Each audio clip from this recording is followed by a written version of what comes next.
Epstein-Barr virus, EBV, is one of the most common viruses in the world, infecting over 90% of people.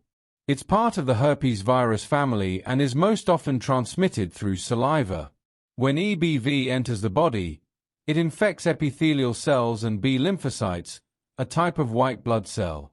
After the initial infection, the virus becomes dormant within the B cells for life. Stress or a weakened immune system can induce virus to activate. The primary condition linked to EBV is infectious mononucleosis. Blood tests often reveal abnormal lymphocytes and elevated liver enzymes. EBV is also associated with several cancers, including Burkitt's lymphoma, nasopharyngeal carcinoma, Hodgkin's lymphoma, and PTLD. Latent membrane proteins, like LMP1, mimic signals that promote cell survival. The BZLF1 gene helps the virus reactivate from its dormant to active state. Reactivation usually happens due to weak immune system or during times of stress. Serological tests look for antibodies.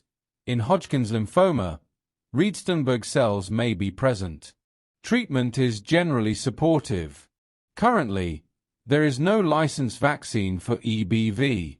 Thank you for watching.